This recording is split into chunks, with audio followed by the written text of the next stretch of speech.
Hi, this is Matt Baker.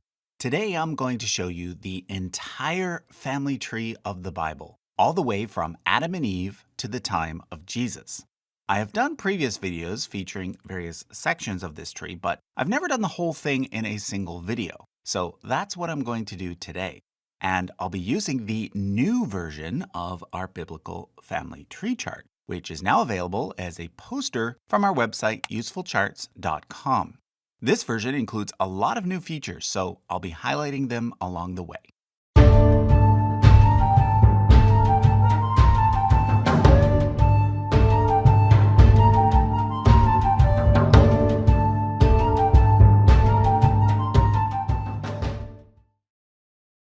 At the top of the tree is, of course, Adam and Eve, who, according to the Bible, were the first two humans created by God.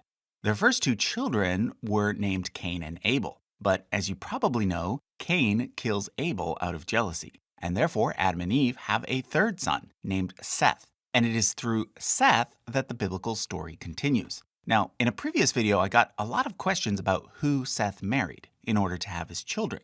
Well, according to the Bible, Adam and Eve had many other sons and daughters, even though they aren't named. So, based on tradition, the assumption is that Seth would have married one of his sisters, and that subsequent generations would have married their cousins, and so on. Now, I should point out that in this video, I'm not going to be discussing whether or not the early parts of this tree are literary or literal history. I'll leave that decision up to you. If you want to hear my take, I'll link to some previous videos in the description, where I do dive into that. But in this video, I'm just going to follow the tree as it is described in the Bible. So Seth has a son named Enosh, and then 7 generations later, we get the next main character in the Bible, Noah. Noah's the one who built the ark and filled it up with animals in order to escape the great flood.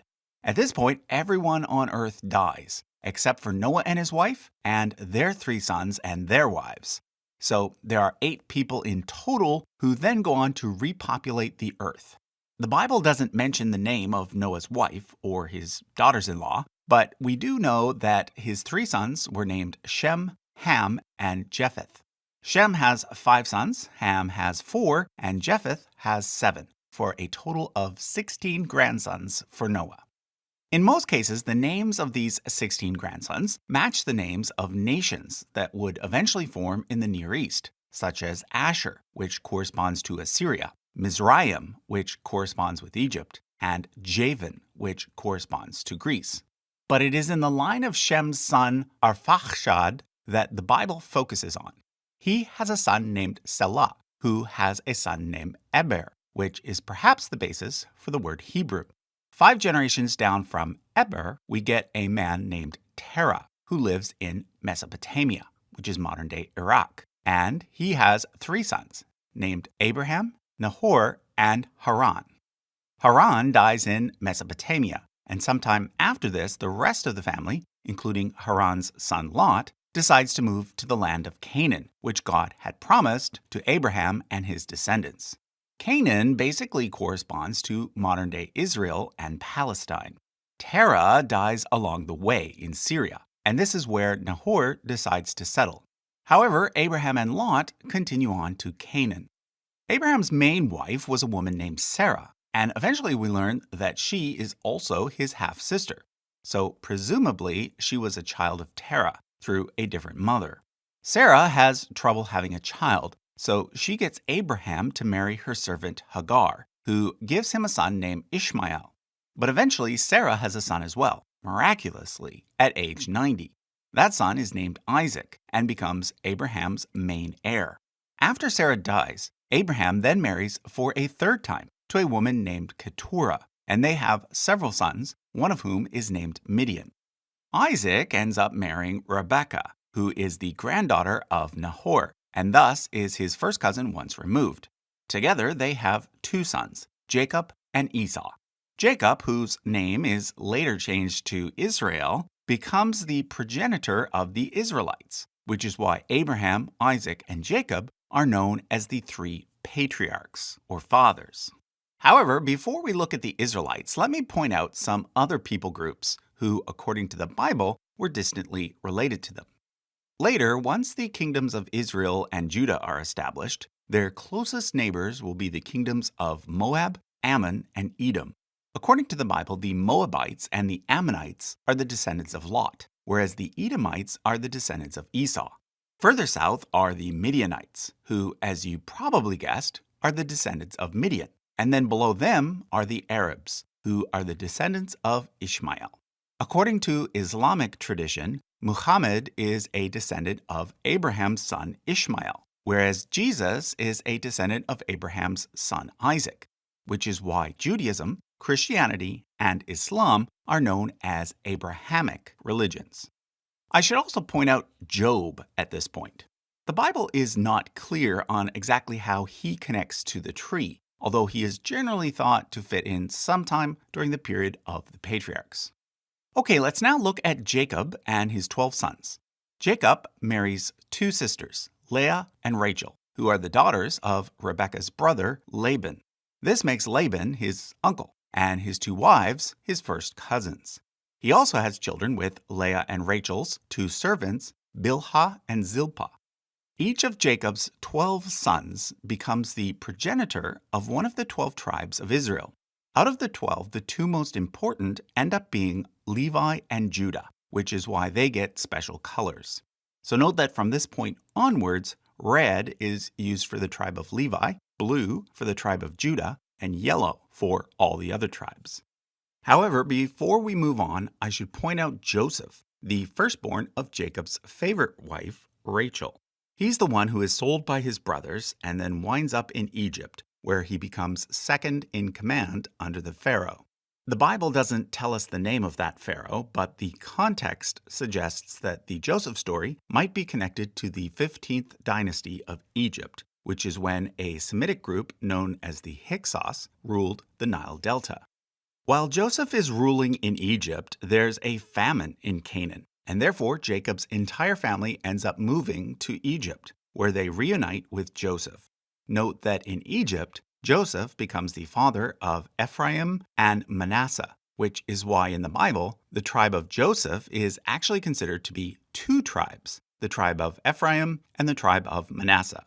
Anyhow, while in Egypt, the Israelites grow in number and eventually are forced to be slaves. Which brings us to the next main character in the biblical story, Moses, from the tribe of Levi. He is chosen by God to lead the Israelites out of Egypt and back to the land of Canaan, the promised land. He does this with the help of his brother Aaron, who becomes the first Israelite high priest.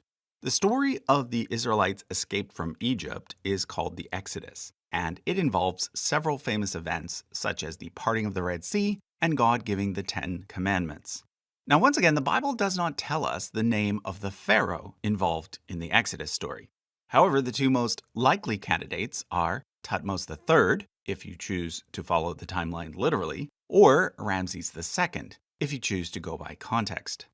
The Israelites end up wandering in the desert for 40 years, during which time Moses dies. And therefore, it is Joshua from the tribe of Ephraim who ends up leading the Israelites into the land of Canaan, where they conquer the locals and divide things up among the 12 tribes. Initially, each tribe has its own leaders, with special individuals called judges rising up from time to time whenever a coalition is needed. Some of the most famous judges include Gideon, Deborah, and Samson. It is sometime during this period that the Merneptah stele was made, which contains the oldest reference to the people of Israel outside of the Bible. It is named after Pharaoh Merneptah, the son of Ramses II. But returning to the biblical account, eventually the Israelites want a king. So a leader named Samuel from the tribe of Levi anoints Saul from the tribe of Benjamin.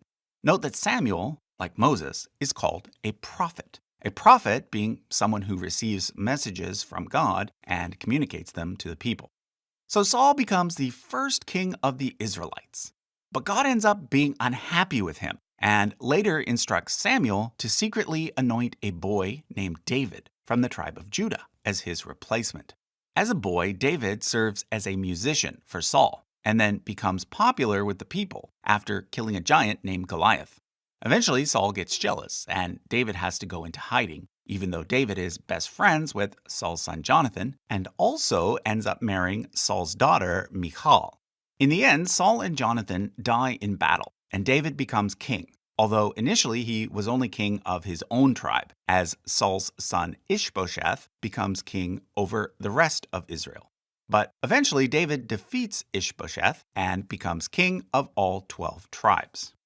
David makes Jerusalem his capital, and during his reign, he lusts after a woman named Bathsheba, having her husband killed so that he can marry her. With Bathsheba, he has a son named Solomon, who goes on to become the next king. However, before I move on, I should point out that the Bible includes an entire book dedicated to one of David's great-grandmothers, named Ruth. She was originally from the kingdom of Moab and is one of only 4 women mentioned in the Gospel of Matthew as an ancestor of Jesus. According to the Bible, Solomon reigns for 40 years and is the wisest man to ever live. He is credited as having written much of the book of Proverbs, in contrast to his father David, who is credited with having written many of the Psalms. However, most importantly, Solomon is said to have built the first temple in Jerusalem. He is said to have started the construction in the 4th year of his reign, 36 years before his death. Remember the number 36 because I'm going to come back to it shortly. After Solomon dies, Israel is divided into 2 kingdoms. His son Rehoboam rules over the kingdom of Judah in the south, and Jeroboam from the tribe of Ephraim rules over the kingdom of Israel in the north. You'll note that it is at this point on the chart that most names start to have a set of dates under them. These are not birth and death dates, but rather the dates for which a king reigned, or in the case of a priest, for when that priest served. So I want you to take note of the year 930 BCE. That's the year that both Rehoboam and Jeroboam start their reign. And it's the earliest biblical date that virtually all biblical scholars agree on, regardless of whether they are religious or secular. That's because from this point forward, all of the dates on this chart, as well as many of the people, can be verified using sources both inside and outside of the Bible. So for example, in 1 Kings chapter 14, it mentions an Egyptian pharaoh named Shishak, who reigns around the same time as Rehoboam and Jeroboam. From Egyptian records, we know that there was indeed a pharaoh named Shoshank, who reigned from 943 to 922 BCE. So that's a match. Also note that on this chart, I use BCE and CE instead of BC and AD.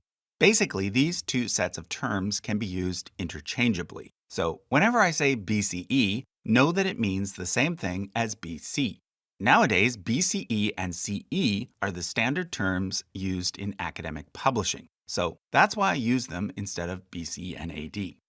Okay, at this point, let me now explain the timeline on the left of the chart. The year 930 BCE marks the start of the section labeled Historical Dates. Again, these are dates that everyone agrees on.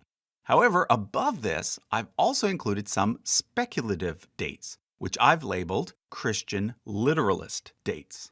These are for people who take the Bible literally and/or simply want to know what the Bible says internally about when certain events took place. So remember the number 36? If we count back 36 years from 930, we get 966, which would be the year in which Solomon started to build the temple. We can then count backwards from this date using some other numbers to get other dates. So for example, in 1 Kings 6 verse 1, it says that Solomon started to build the temple exactly 480 years after the Exodus. If we take this number as being literal, that means that the Exodus must have taken place in 1446 BCE. We can then refer to Exodus 12 verse 40, which says that the Israelites were in Egypt for exactly 430 years. From Genesis 47 verse 9, we know that Jacob was 130 years old when the Israelites went down to Egypt. So that means that Jacob was born in 2006 BCE. We know that Isaac was 60 when he had Jacob, and Abraham was 100 when he had Isaac. So this means that Abraham was born in 2166 BCE. The next step is to use the numbers given in Genesis chapter 11. Doing this, we can conclude that Abraham was born 292 years after the flood, which means that the flood, if taken literally, would have occurred in the year 2458 BCE. Noah was 600 when the flood happened, and according to Genesis 5, he was born 1056 years after Adam and Eve. So that gives us a final date of 4114 for the creation of Adam and Eve. Now, some Christian literalists come up with slightly different dates, depending on how they do the counting. But generally speaking, if you take the Bible literally, creation is going to be somewhere around 4000 BCE. Traditionally, though, Jews have calculated things a bit differently, which is why I labeled this side Christian literalists. However, if we move over to the other side of the chart, you'll note that I've also included the traditional Jewish dates. I'll explain those dates near to the end of this video. So for now, let's go back to Rehoboam and Jeroboam and continue down the family tree. I'll start with the northern kingdom of Israel. According to the Bible, Jeroboam is followed by his son Nadab, but then by a usurper named Baasha, who in turn is followed by his son Elah. But then things get really unstable when Elah is killed by Zimri, and then Zimri is killed by Omri. At this point, a man named Tibni, who was probably a relative of Zimri, sets himself up as a rival king. But in the end, Omri is victorious and goes on to build a new capital city at Samaria. Now, even though Omri is mentioned only briefly in the Bible, he is actually quite an important figure. For one thing, he is the earliest king from either Israel or Judah whose name and accomplishments can be confirmed by using an extra biblical source. That source is the Misha stele, which dates to around 840 BCE and was made in the nearby kingdom of Moab. On top of this, later Assyrian records use his name to describe the kingdom of Israel as a whole. Instead of calling it Israel, they simply call it the land of the house of Omri.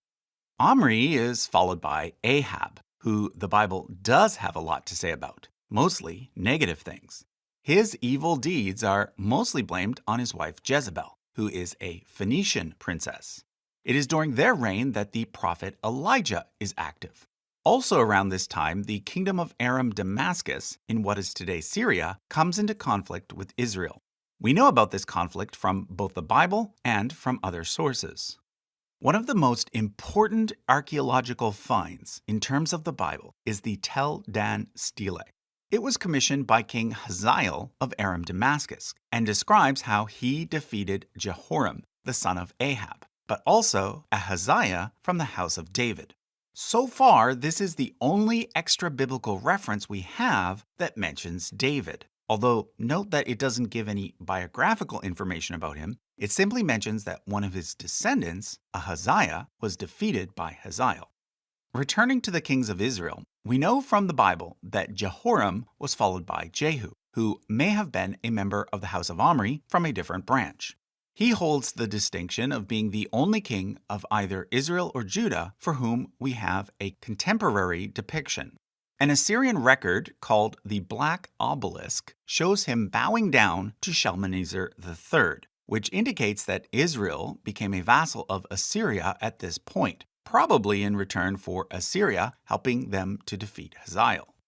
Jehu is followed by 4 of his descendants before things start to go downhill. There's a series of 5 final rulers before Samaria is completely destroyed in 722 by the Assyrians. According to the Bible, it is King Shalmaneser V who conquers them. It also mentions a King So of Egypt who reigns around the same time. This is almost certainly Osorkon IV, the last pharaoh of the 22nd dynasty who rules just before the Cushite pharaohs take over. Let's now go back and look at the kings of Judah. Unlike in the north, the southern kingdom is ruled the entire time by a single dynasty, the House of David, although there is at least one intermarriage with the House of Omri. Rehoboam's great-great-grandson, Jehoram, marries Athaliah, the daughter of King Ahab. After the deaths of both Jehoram and their son Ahaziah, Athaliah claims the throne of Judah for herself, having all other claimants killed. However, someone manages to save Ahaziah's infant son Joash and keeps him in hiding until he reaches the age of 7. At this point, the high priest helps overthrow Athaliah and places Joash on the throne, thus saving the house of David from extinction. 5 generations down from Joash, we get Hezekiah, who is one of the most important kings of Judah. He reigns shortly after Samaria falls, and therefore he has to face the Assyrians, who want to conquer Judah next. By this point, it is Sennacherib who is the king of Assyria. But Sennacherib fails to conquer Judah, in part due to the rise of a powerful pharaoh in Egypt named Taharka, who is mentioned in the Bible as Tirhaka, king of Cush. But it also boils down to Hezekiah's careful planning. The Bible mentions the construction of new walls and an underground tunnel to bring water into the city of Jerusalem, both of which have been found by archaeologists. Also active during this time is the prophet Isaiah, who is himself a member of the royal family, as well as the father-in-law of Hezekiah. Hezekiah is followed by Manasseh and Ammon, who are described in the Bible as being evil, before we get another young boy who is made king, named Josiah. Josiah sets things right, and during his reign, Judah really flourishes. This is partly due to the fact that by this point, Assyria is in decline, soon to be replaced by Babylon. The high priest during the reign of Josiah is a man named Hilkiah. He is a descendant of Zadok, the original high priest of the first temple, who served during the days of Solomon. The oldest copy of a biblical text ever found dates to around the time of Josiah and Hilkiah. It is part of the Ketuvim Hinnom scrolls and includes the verses from Numbers chapter 5, verses 24 through 26. Josiah's story comes to a tragic end when he is killed by Pharaoh Necho of Egypt, who in other sources is known as Necho II. By this point, Assyria has fallen to Babylon, and therefore Babylon starts to interfere in the politics of Judah. 3 of Josiah's sons reign as king, as well as one of his grandsons, before Jerusalem, including the first temple, is completely destroyed by King Nebuchadnezzar of Babylon in 586 BCE. The final high priest of the first temple is Hilkiah's grandson Sariah, and the 2 main prophets during this period, Jeremiah and Ezekiel, are priests as well. Ezekiel, Jeconiah, a nobleman named Daniel, and many other elite members of the kingdom of Judah are exiled to Babylon. But eventually the kingdom of Babylon is conquered by Cyrus the Great of Persia. Cyrus allows the exiles, now known as Jews, to return to Jerusalem and gives them permission to rebuild the temple in what is now called Judea. It is during the Babylonian and Persian periods that most of the Hebrew Bible is written. On the bottom right of the chart, you'll find a timeline that shows when each book was most likely written, according to modern critical scholarship. Going back to the family tree, the governor of the first wave of returnees is Sheshbazzar, the son of King Jeconiah, and the first high priest of the second temple is Joshua, grandson of Sariah. The Bible also mentions a governor named Zerubbabel, who leads the second wave. He is either the son of Shealtiel or Pedaiah, both sons of Jeconiah. I'll come back to him a bit later when discussing the ancestors of Jesus. There is also a third wave led by a priest/scribe named Ezra, and a fourth wave led by a governor named Nehemiah. Both of them are appointed by the Persian king Artaxerxes I. How Esther fits in is a bit more complicated because the Persian king in that story is named Ahasuerus, but this doesn't match with any of the known kings of Persia. However, Ahasuerus is usually assumed to be Xerxes I. It is at this point that the Hebrew Bible, known to Christians as the Old Testament, comes to an end. We thus enter the intertestamental period, which we can learn about by using the apocryphal books as well as extra biblical sources. For example, we know that Eventually, the Persians are defeated by the famous Greco-Macedonian conqueror Alexander the Great, and that after his death, his generals fight over the empire, and it is eventually split into four main parts. Two main dynasties are formed, consisting of the descendants of Ptolemy I and Seleucus I. Initially, the Ptolemies, who were based in Egypt, rule Judea, but later it is the Seleucids, based in Syria. By using Jewish sources, we can get the names of every high priest from Joshua up to the Maccabean revolt. This revolt occurs when the Seleucid king Antiochus IV stops the usual Jewish sacrifices and replaces them with sacrifices to the Greek god Zeus. The revolt is initially led by a man named Mattathias, but after he dies, it is his son Judah who successfully recaptures the temple and restores the usual sacrifices, with himself as the new high priest. He is nicknamed Maccabee, which means the hammer, and this is why his entire family becomes known as the Maccabees. Eventually, the Maccabees, also known as the Hasmoneans, end up serving not only as high priests, but also as monarchs. First as princes under Simon and Hyrcanus I, but then later as kings, starting with Aristobulus I.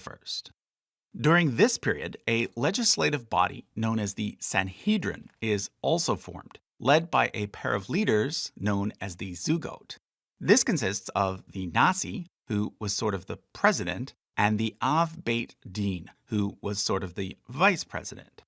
Eventually, however, there's a civil war in Judea between two Hasmonean brothers, Hyrcanus II and Aristobulus II.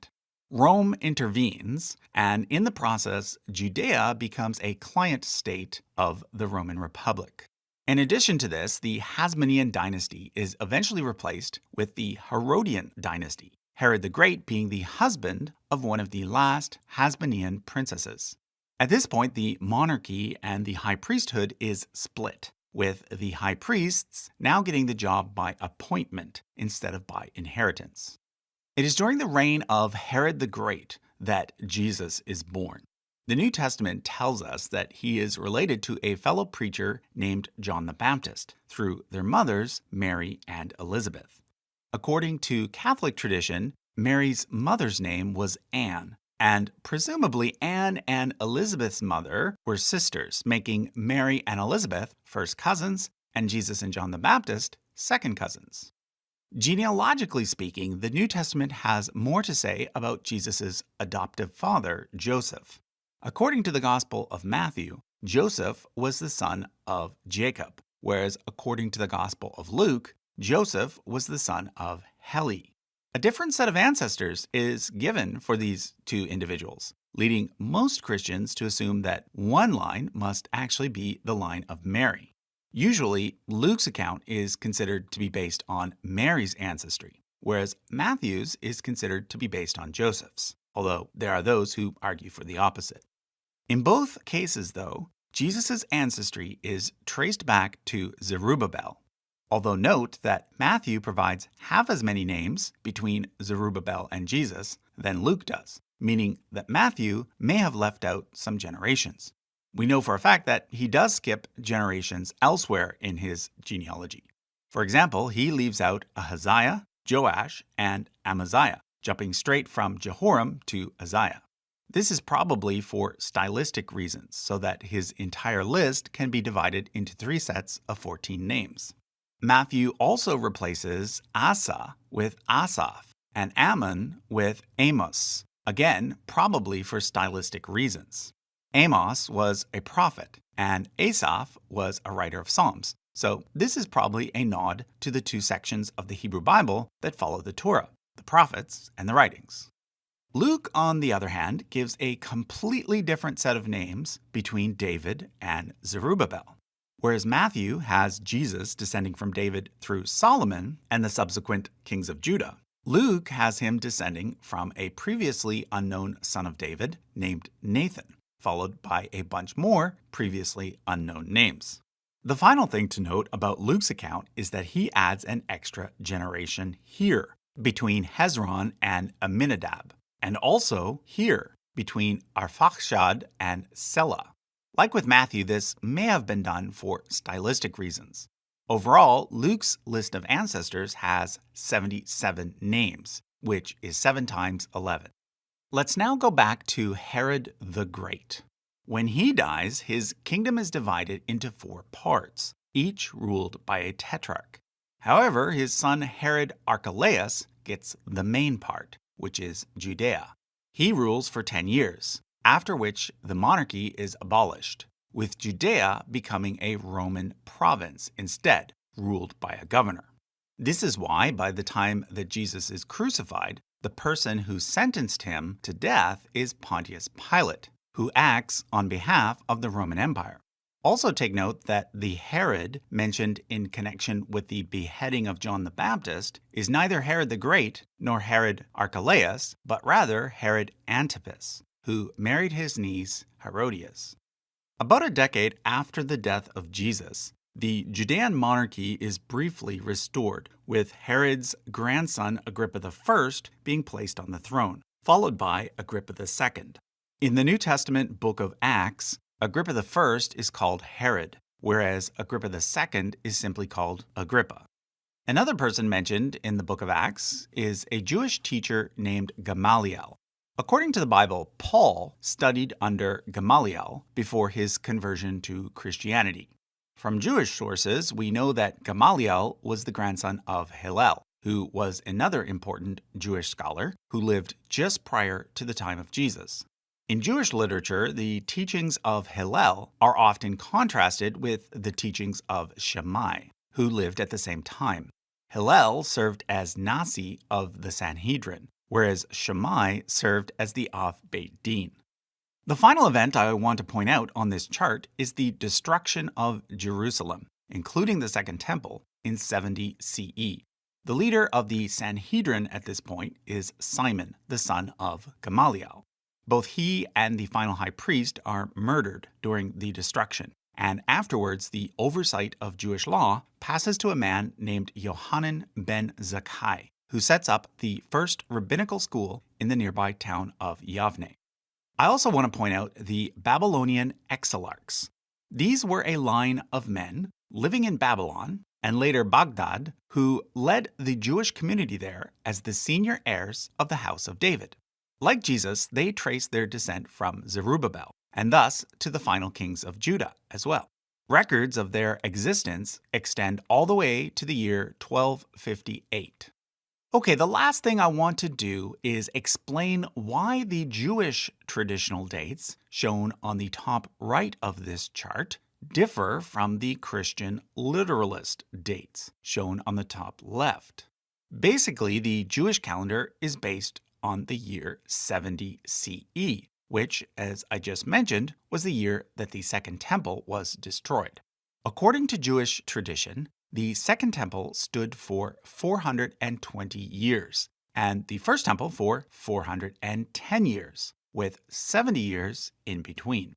This gives us a total of 900 years, which places the construction of the temple in the year 830 BCE, which is more than 100 years off the date I mentioned earlier.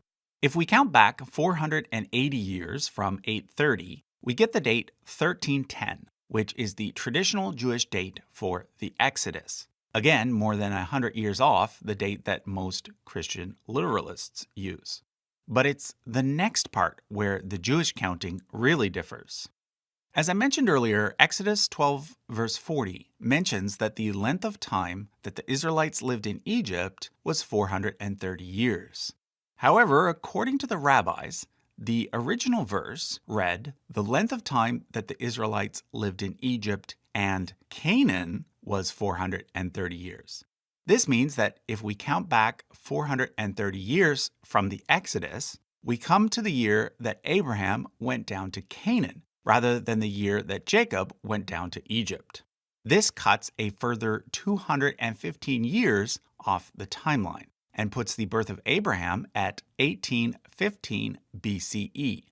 From here, we can use Genesis 5 and 11 to go back 390 years to the birth of Seth, another 500 years to go back to the birth of Noah, and an additional 1,056 years to reach the date of creation, which Jews traditionally place at 3761 BCE. Okay, so that was a look at the entire family tree of the Bible, all the way from Adam and Eve to the time of Jesus. Once again, if you want to buy a copy of this chart as a poster, you can do so right now by visiting usefulcharts.com. Thanks for watching.